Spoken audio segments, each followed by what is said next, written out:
Now, what role does fear play in preventing people from having out-of-body experiences, and how can we overcome it? Well, fear is the number one way to, well, it's going to limit everything. Fear is the number one way to control your soul, have dominion over your soul. And so when you have fear going into these states, you put yourself into a box, a prison that's very hard to escape until you overcome the fear. Now, what people fear when you really go to the core of it is death. Now, but death doesn't exist. It's something that is not true. Mhm. You are an eternal being. Your soul is eternal, lives on forever. And all near death experience people will attest to this. And you know, you can listen to many of them. They leave their body, same thing with the out of body state. You leave your body, death isn't real. So fear also comes down to if it's not that, well then what happens to my soul? Could my soul be touched? And they fear that. They fear of entities and beings touching them. And the thing is, nothing could touch or entrap you, the soul, unless you believe it to be so, because your soul's beliefs, your will manifest instantly in that state.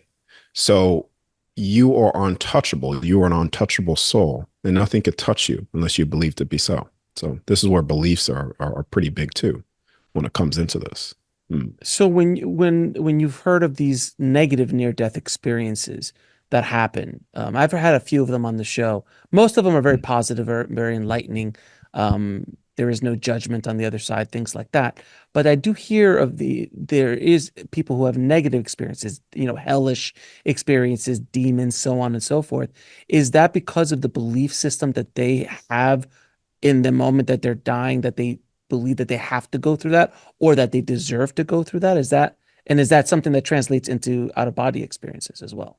Yeah, it's the same thing. So the out of body state, I spent years battling with my own fear of my own belief systems that something could touch me. And it wasn't Mhm. until I got rid of the fear and I'm like, I don't care.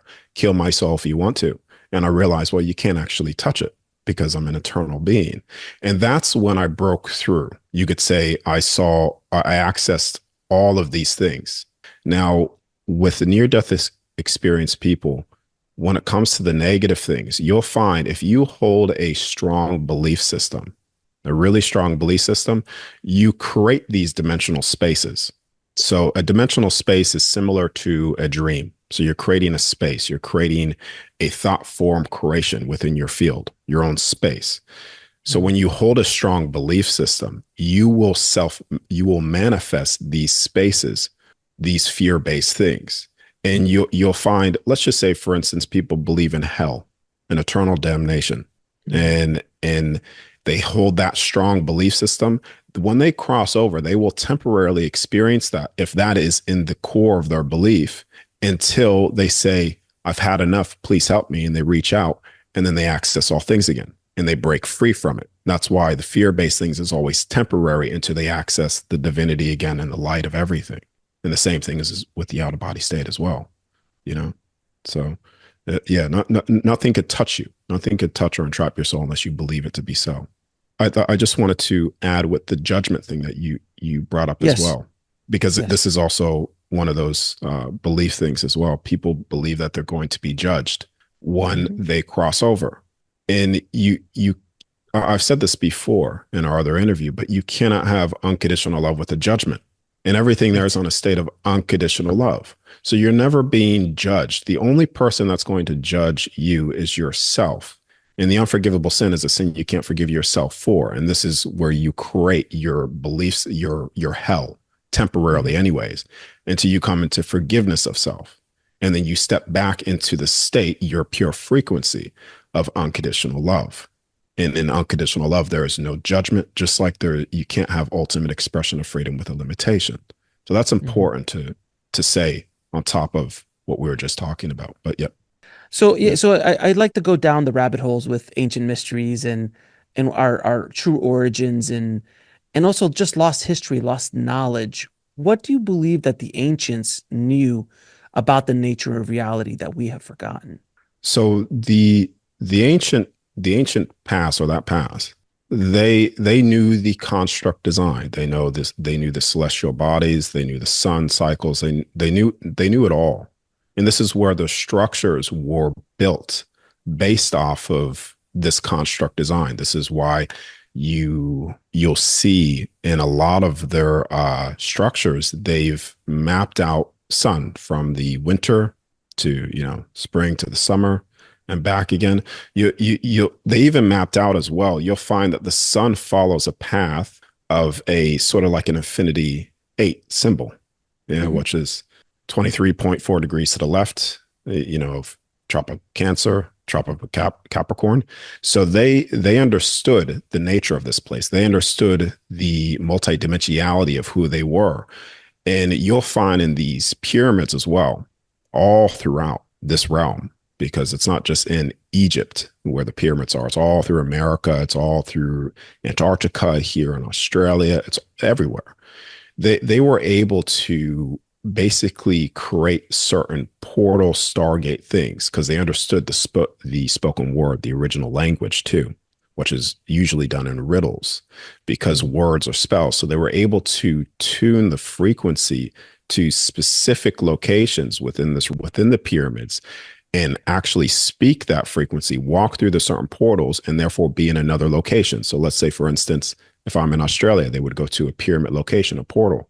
They would enter that portal and end up into America. So let's just say traveling was instant because they were bringing more of their soul within the body. This is why they had more of their DNA turned on. Let's say the 12 helix DNA was all turned on because they were able to bring more of their soul, more of their spirit, more of their essence into the physical body to activate these dormant abilities. But now a lot of people are suppressed. So this is why it's harder to activate these things again or remember these things because we're not bringing in our, let's just say, light body for people to understand more So of would that. that be so would that be the reason why yogis and walking masters, ascended masters are able to do quote unquote miracles because they are elevating their frequency to a level that they're connecting to their soul and allowing more of that divine energy to come into their body where they can basically, and I always use this term, but become Neo in the Matrix. You start to understand the code and start to manipulate the code. Does that make sense? Yeah, so that's in essence what's happening. If we're viewing it from there with the Matrix, Hmm. is the more that your soul comes in, and I've stated this before with you too, the the more the more that your soul pours into the physical body, the more youthfulness you have, even when you're older, because your soul is generating the body, or sustaining the body. Yeah. Hmm.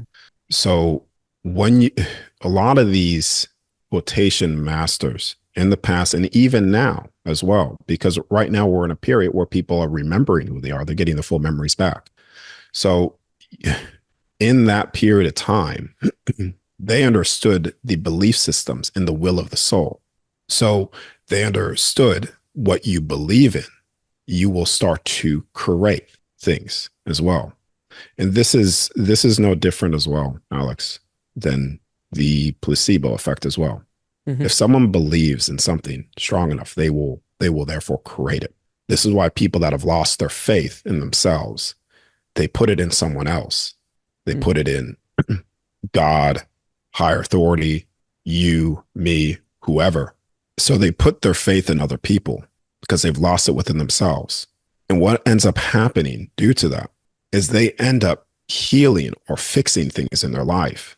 And then they say, oh, it was that person that has done it for me. But no, it's merely their belief in that person was strong enough that they've done it themselves.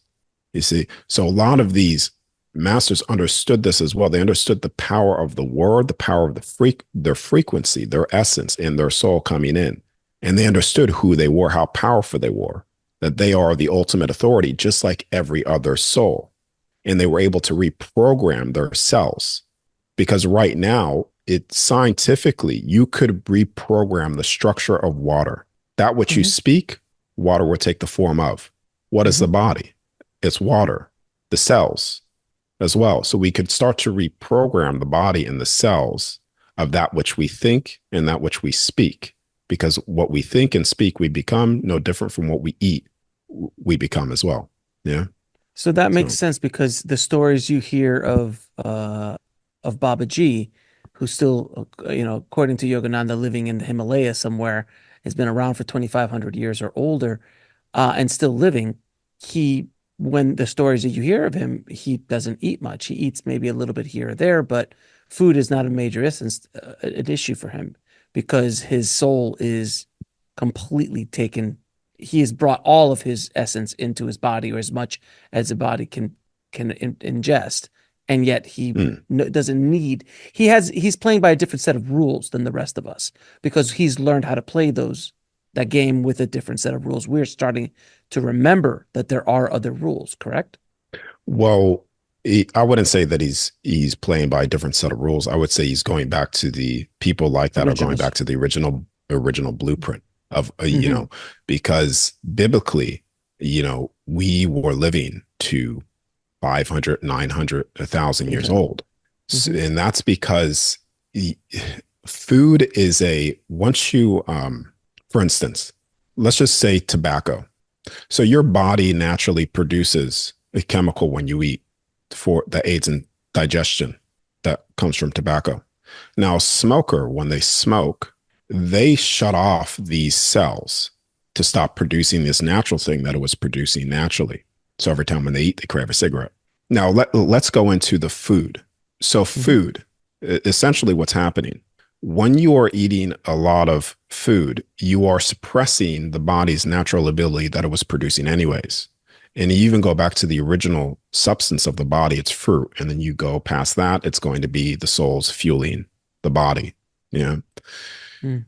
So if someone were to, let's just say, fast, eat once every other day, or just intermittent fasting, they will find that their body miraculously starts to heal itself because you're giving the body a chance finally to start repairing itself. This is why when you go longer fasts, which was a religious sense back in the past, but now scientifically they're starting to catch on. But if someone were to fast once every 3 days, or they were to fast 7 days, you would find that that individual, if they've done that multiple times, they would never get sick because the body is repairing itself. The body is a self-sufficient being. It does need obviously it does need some food at the levels that we're at right now to survive. Uh, But yes. fasting, I've heard nothing but amazing things about fasting. So then I'm not a telling lot of this, people not to eat. Yeah. So please, don't, but yeah. yeah. Yeah. Thanks for adding that in. But yes.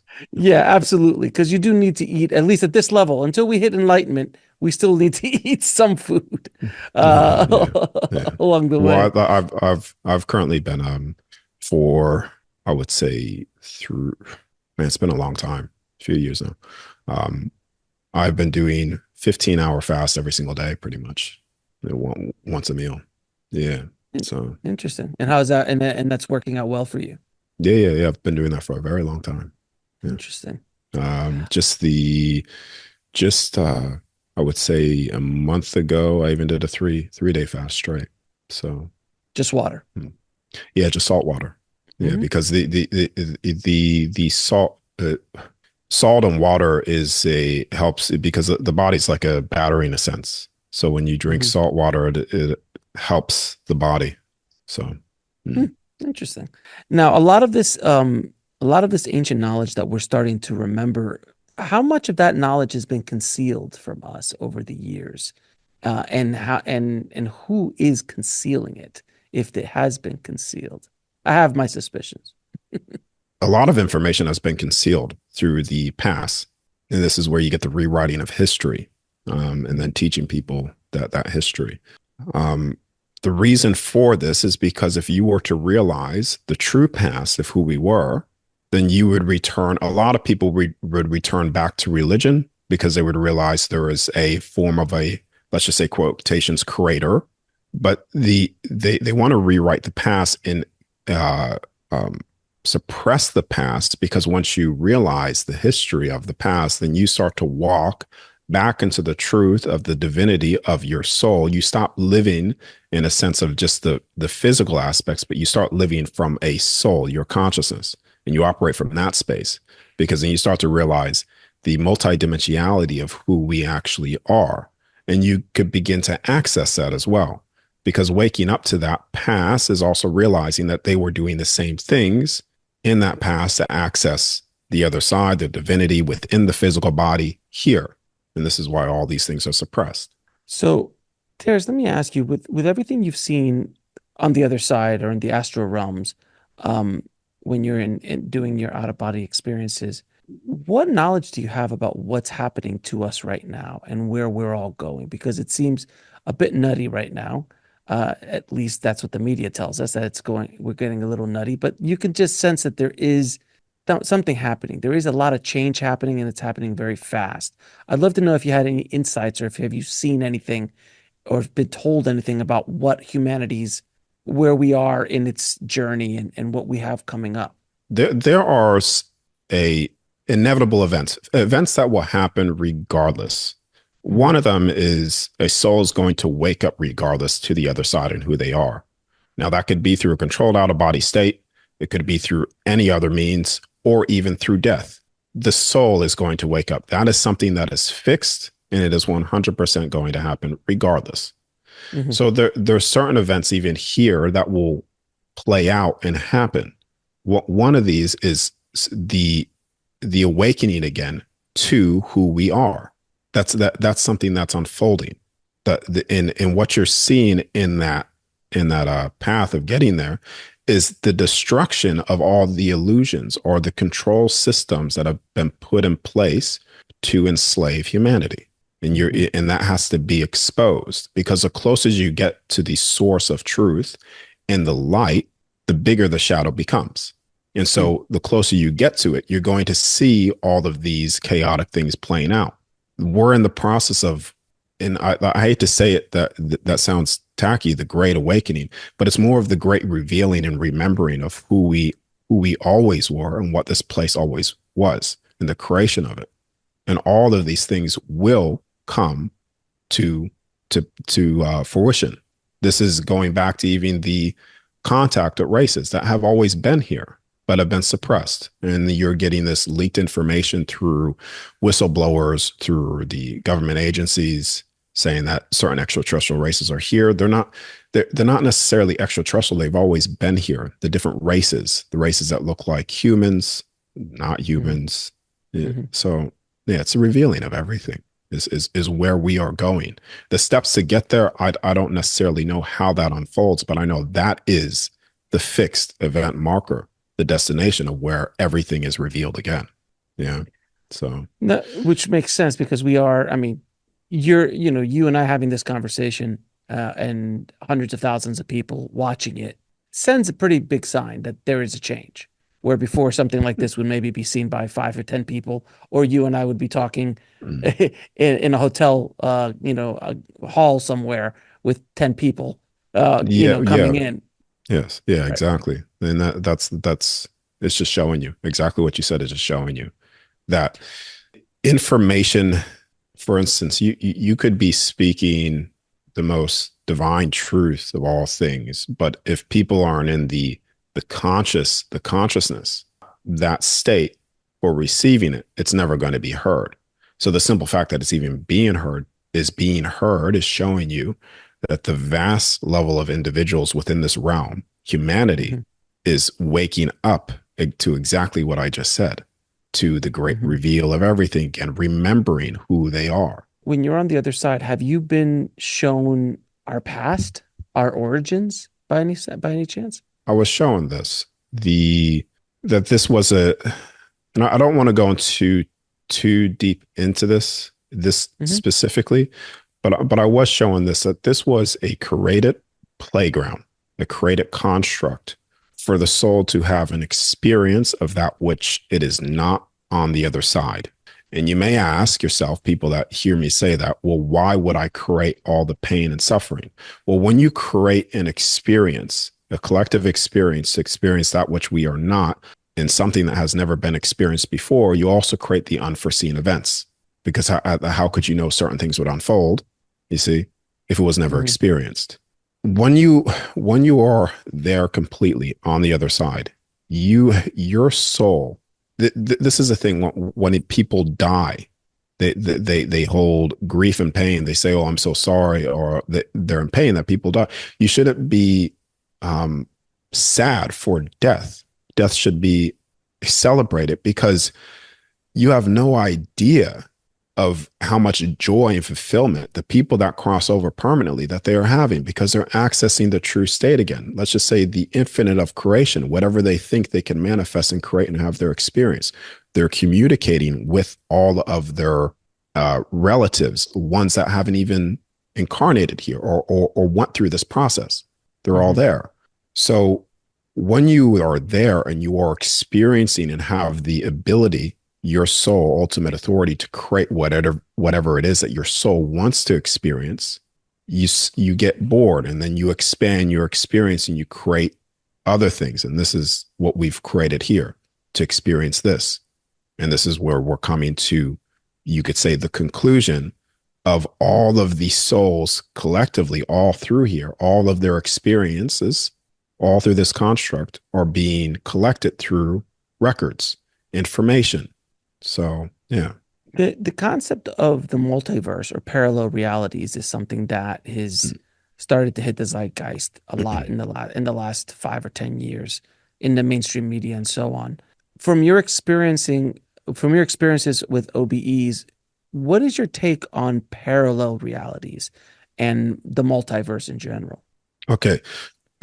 So parallel realities are, they are basically, when you think of parallel realities, you're accessing potentialities of time. Okay. That's essentially what's going on. Now, out of my body, coming out of my body, I could see potentialities within my field of time events. And when you're viewing those, it looks like I'm physically doing something and someone's physically there playing out this scenario. Now, someone could be confused and say, "Oh, that's another version of that character playing and living that scenario to its conclusion." But no, it's just when you see splitting of parallel realities, what you're seeing is potentialities of time. And there's many potentials of time that could be accessed and seen. It's like the other day, I was on the couch and I was this wasn't the other day, it was actually 2 weeks ago. I was on the Mhm. couch shutting down my body, coming out of my body, and I was able to see out of my body someone come in, a potential time event before it happened. Someone come in, look at my body on the couch that I was sleeping on. And I was like, I'm looking at them from the out of body state, looking at my physical body and looking at this individual. For privacy, I'm not going to say the name. Looking at this individual, I'm like, "Oh, you're going to come in and view my body soon." I pop back in my body, wake back up. 30 minutes later, that individual comes into the room, looks right over on the couch, looking at my body. So it's accessing the potentiality of time is what I'm trying to get at. And I'm giving you an example. There's many other experiences that I've had. So that sounds like what psychics do essentially. Psychics are able to see the potentiality of what is in the person's future that they're reading, but they if it's a potential outcome, but because of free will, that outcome can sway a little bit. But there's certain events like you're saying, the likelihood of me going to join the Miami Heat tomorrow, probably not real likely to play Yeah. basketball in the NBA. But there's a potential where another version of me might do that. But more than likely, I'll probably be doing this next Thursday or this in 2 or 3 weeks. And that's what they're tapping into when they're seeing. It sounds like that. Is that kind of what you're Yeah, feeling? potentials of what you're saying, yes. So it's all potentialities. Now you brought up psychics accessing potentials as well within individual fields. Hmm. Now the Hmm. thing is, this is what I'm talking about. The out of body state allows you to see it physically, like you're physically there viewing it. You could interact with it, you could touch it, taste it, feel it. Other people's thought forms, your thought forms, you could interact with it. It's like, you're touching things, you're maneuvering the field, you know. Now, when you are into what you said, there's a field of energy. And now these potentialities, this field of energy is still there right now. We just can't see it. Now you could tap into that. Like I said, you could tap into that physically, consciously. Your soul could tap into that without even leaving the body and access prophetic visions, insights, downloads. You see? Because just because you're not out of your body doesn't mean that it's not there. All of these things are always here. Potentialities of time, thought forms. Right now, when you walk into a random house or a stranger, you automatically feel the field of that individual, whether if it's your hair stand up on your skin, you feel negativity, positive, you could feel it because automatically you're tapping into that field, you're accessing that field. Mm. And without seeing it, you're sensing it, you're feeling it. But in the out of body, you would be able to sense it, feel it, but actually observe what's in that field and actually see it physically. Does that make sense? It makes perfect sense. Makes perfect sense. Okay. Now, with all of and explain to everybody how many times have you been out of body?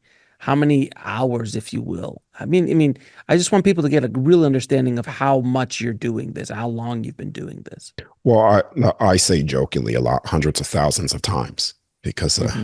because I don't know how many times I've actually done it, but it's so much. I've been doing this since 16. Um, Hmm.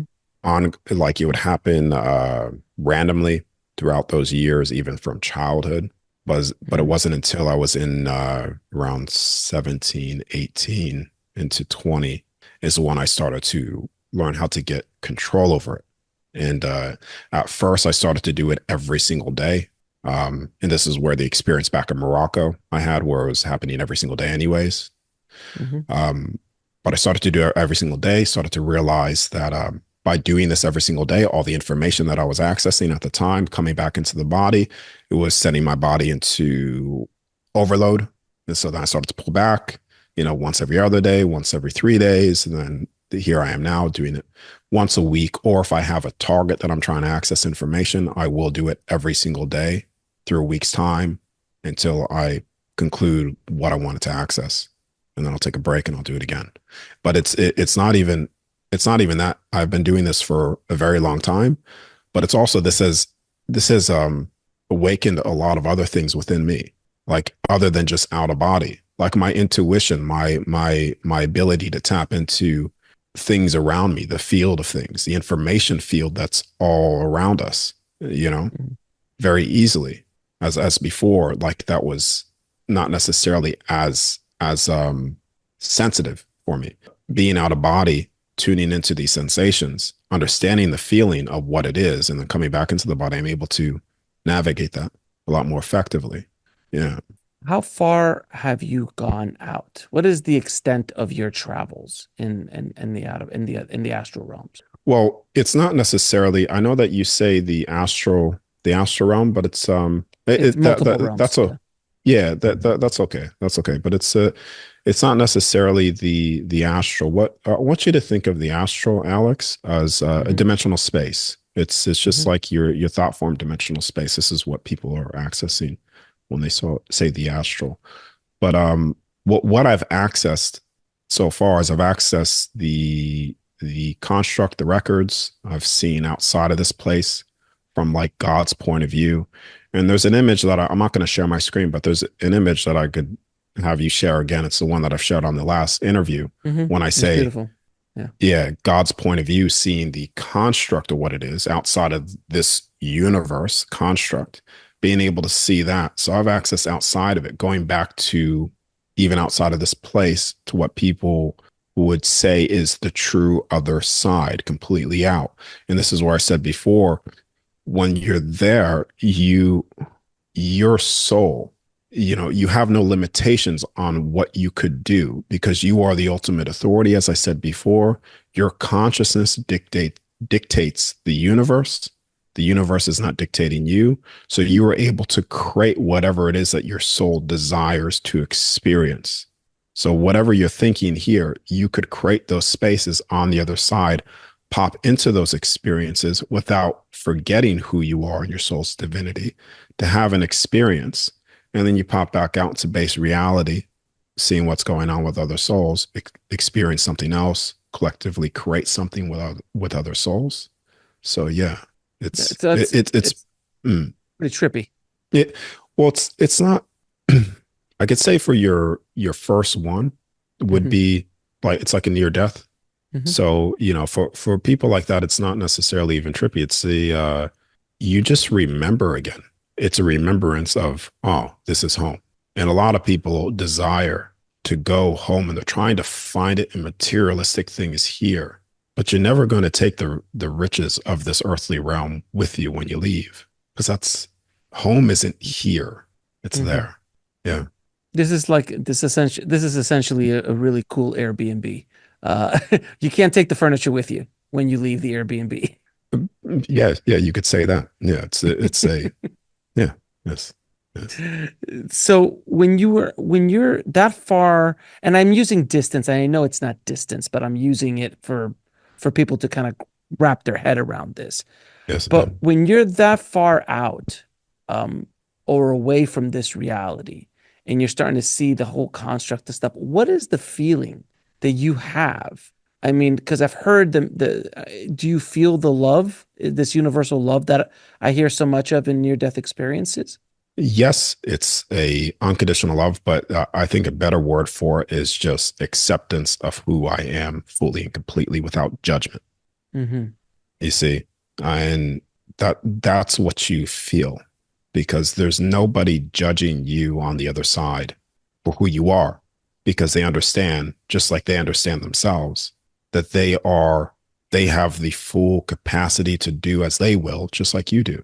So why would you judge another soul? All you would be doing is condemning that soul, limiting its fullest expression of itself. So it's more of acceptance. You feel accepted for who you are, honored for who you are, just like every other soul should be. Yes. Yeah, absolutely. So you've been able to get from the other side, and when you're in you're doing having an OBE, and you're able to see the construct. But are you seeing essentially the earthly construct, or are you seeing all the constructs? Because this seems to be fairly large, and it seems that what's happening here on this planet is happening in arguably billions or infinite amount of other worlds, other experiences. Have you touched upon any of that in your travels? Well, when you say this construct, earthly realm, yeah. So it's like I said with the Earth. image, this is one, and Hmm. there's many of them all over. I've shown constructs stacked on God's shells, of as I stated before. Um, but yeah, there's many of them, and this construct contains 12 realms. So it's Hmm. this is where you get the 12 cycles, 12 helix DNA. You see, so this is a 12 realm construct. This is where you get the seven heavens, the 12 heavens actually. So you have the earthly realm here, you have the heavenly realm, you have the realm of the angelics, the seraphims, the realm of the what people consider God or the throne of God. You know, Hmm. you have the realm of Eden. All of the stories that have played out, or what you hear in tablets or texts or biblically, are talking about majority of these realms, or these realms here anyways, and what have played out here in history. And yeah, so and The other realms that you have, it seems like that we knew this information long ago, and that there's been yes, kind of yes.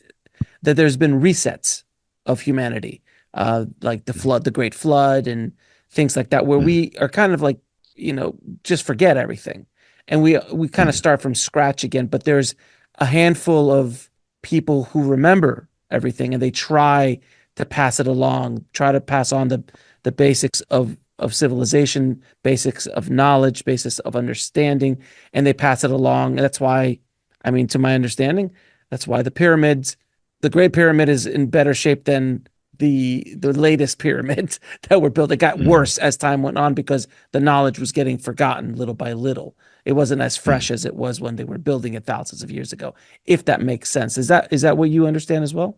Well, you said a lot there, and trying Yeah. to follow it through, but the the history that we've been given isn't necessarily as long as what they say. And I brought this up with you before too. The the history is much shorter. That time event is much shorter.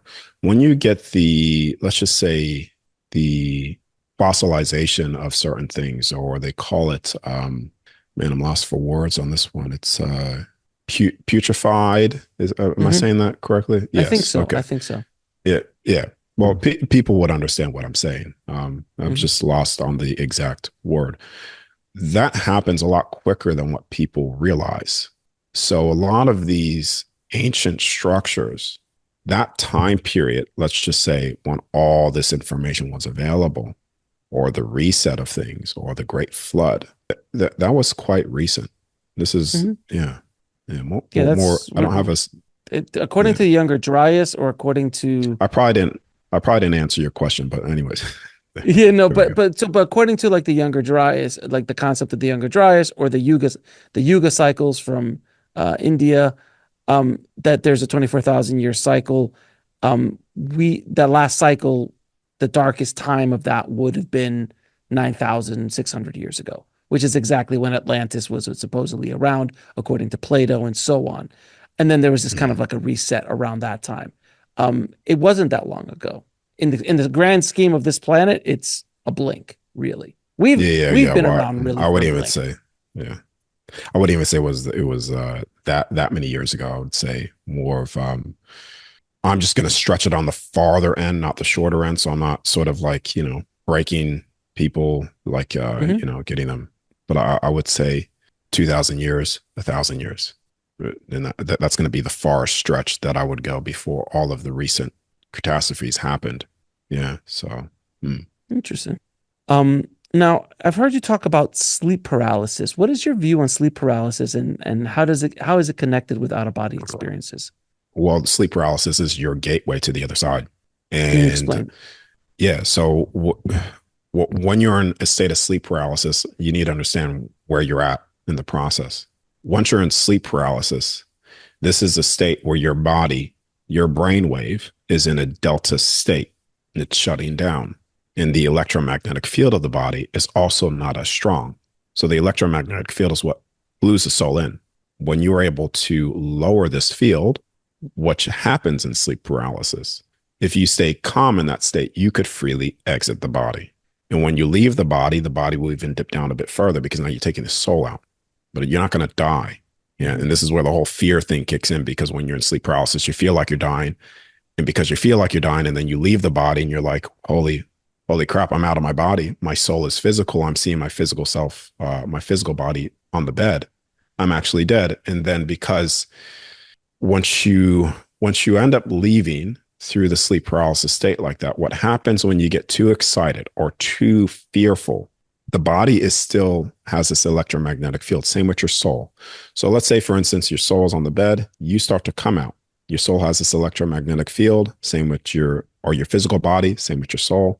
And if you go fearfully with excitement, your electromagnetic field of your soul will start to excite or wake up the electromagnetic field of the physical body, pulling you straight back in. This is why when you come out through sleep paralysis in that state, it's the gateway to the other side. You stay calm, you create distance.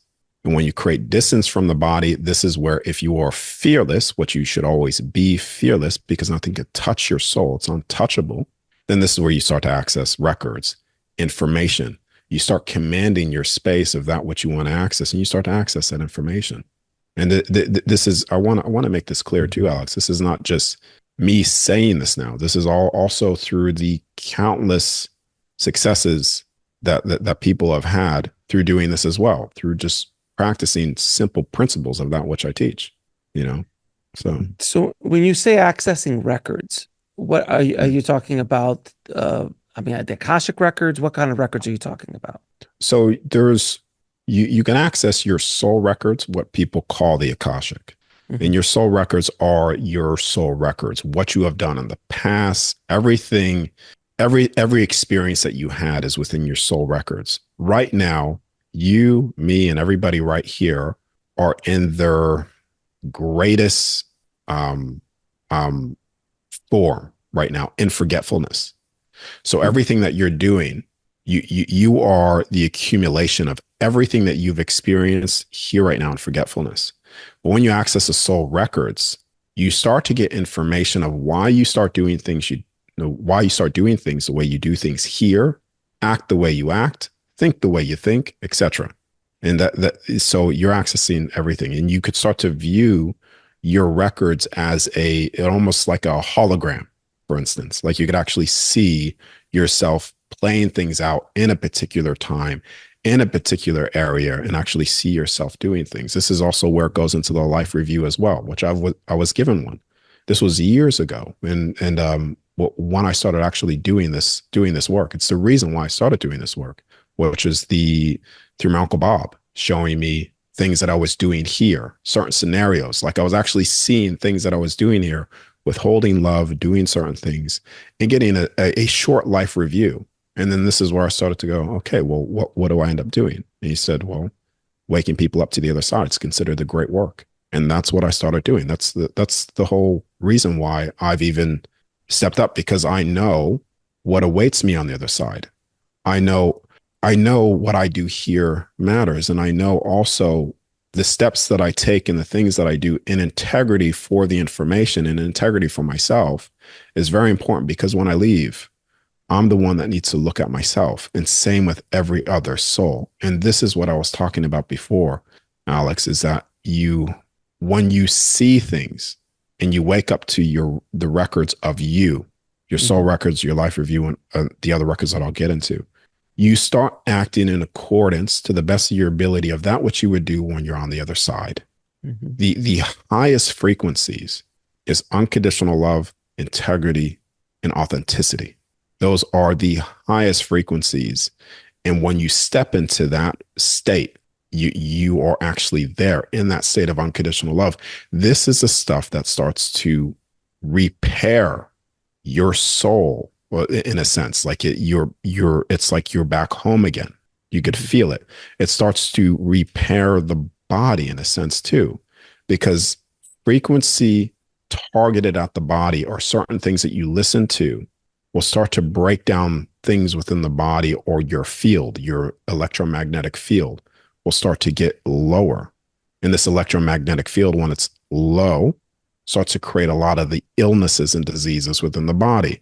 The more that this is back up into those unconditional love, integrity, and authenticity, holding that high state of frequency, then your magnetic field from your heart is so large, and it starts to generate like a toroidal field. Like everything's a toroidal field in all Mhm. creation. And the construct that we're in is a toroidal field. Your body, your heart is a toroidal field. It generates this electromagnetic field. Going back also to the records as well, because this is, soul records and also life review, you start to understand this.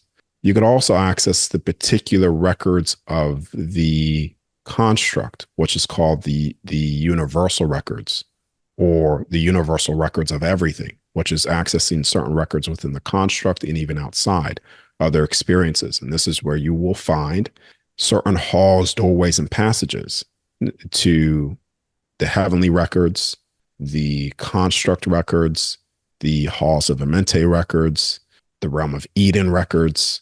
You could start accessing the tablets and or codexes of information, the original texts.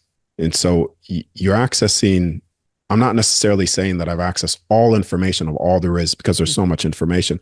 But what I'm bringing back here through all of the out of body experiences that I've had, these are the things that can be accessed. And I continue to leave my body to access more information and more information. There's something that I want to say too that's slightly off the course Mhm. of what you've asked me, but it sort of is important, because it's also what I did access through the records, Mhm. particularly back into one of the tablets of what they used to do with frequency as well. Mhm. Did you know the baptism really was? Like what would you think baptism is based off You mean modern day information? you mean baptism, like baptism, Yes, yes, baptism? yes, To my yes. understanding, it was it was John the Baptist and Jesus trying to woo people away from animal sacrifices, and trying to go stop that. And here, if you want to cleanse your sins, do it through this baptism as opposed to killing animals and paying money to the priests Yeah. in the temple and all that stuff. That is my understanding of the origins of baptism. That's what I Okay. know. Okay. So what if I were to tell you that baptism was actually to reprogram the body, and not only reprogram the body, but bring back in the soul fully, the light body fully. This is where you go back into that period of time where people say Jesus as one character. There is many Jesuses back in that period of time, all with different names. Yeah. So that form of baptism essentially was like this. I've told you in the beginning of this, water holds information and you could program water. Mhm. And when you program water and you put somebody into that program water and they believe it to be so as well, their cells within their body will start to take on the form of the program of water. And this is where you get reborn again, physically reborn again. Now, when you look at how they've done it, is they've created an electromagnetic field, an electromagnetic current through the water itself. This is where you go back into the cathedrals or you look at the Greek buildings or even the original pyramids. They were all running water, and sometimes they had certain beds that you Mhm. could go in or go into the water because it was water that was programmed water based off a certain frequency that if one would to go in, like I've stated before, it would start to reprogram the body, heal the body, and bring in the full divinity of the soul. And the one of the frequencies, when you look at Nikola Tesla 369, now this was a code, a sequence of codes of a particular frequency. Now, when you go into, like I've stated before, you have a toroidal field. So Mhm. in a toroidal field, you have a positive magnetic field, negative magnetic field, and you have the center. So it's three clusters. So within three clusters, you could mirror these certain frequencies. And sort of what I have come to through accessing certain records and information through the out of body state is this would be so much better if I put up like a presentation, but I'll just say the numbers here.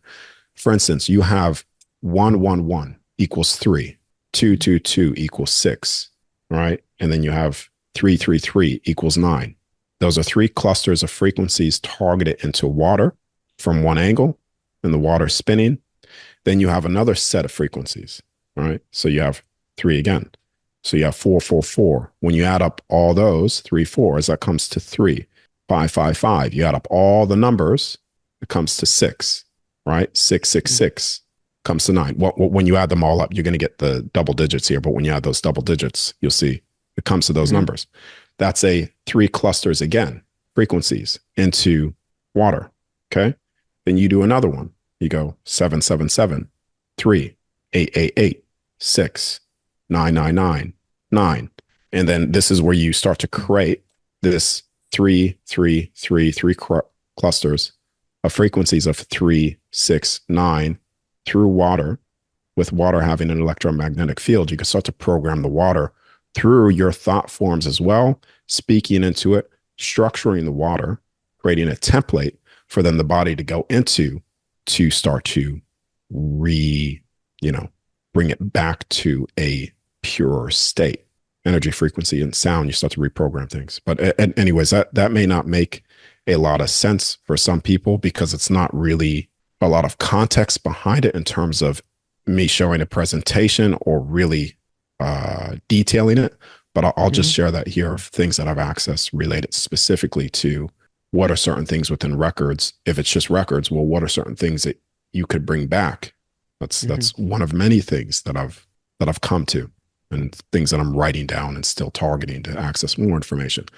But that was baptism right there. That's what it originally was. And I know that's a lot of stuff that I just said to try to Mhm. give you context around it. Process. But yeah, Yeah, yeah. yes, yes, yeah. So the frequency seems to be fundamental in our reality. It's all about frequency and raising our frequency. Is there anything that you have learned from the other side in regards to how we can start to lift our vibration, lift our frequency higher so we can, the higher we go, the more connected we can be to our divine self and start to bring those things together.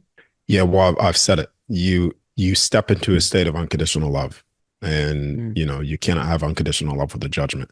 You step into that for yourself first, and then you could start to share that, because you can never share that which you are not inherently in. Yeah. Like, I mhm, can't express to you anger if I'm not angry. It always comes from within. mhm, Or I can't express to you love if I'm not loving myself. Or you see, so all of mhm, these, what you feel always starts within first, and that's stepping into unconditional love for yourself, loving yourself fully and completely. Then you could start to project that outwards. This starts to, like I said, use higher frequency. Unconditional love is one of the three most highest frequencies that's out there, on top of integrity and authenticity. If you just step into those frequencies, or those feelings, that state of being, that will increase the frequency of you, because you're stepping back into that which you are on the other side. That's what home is. It's in a state of unconditional love. It's in a state of you authentically expressing yourself, being yourself, because you know you're not going to be judged for you doing of that which your soul wants to experience. You see? So mhm, that's the way to do it. It's not necessarily, you don't need to sit down and meditate to do it either. You don't need to spend or pretend to be something. You have to mhm. fully just accept yourself, trying to be, yeah, just trying to be you fully and completely, and loving, understanding.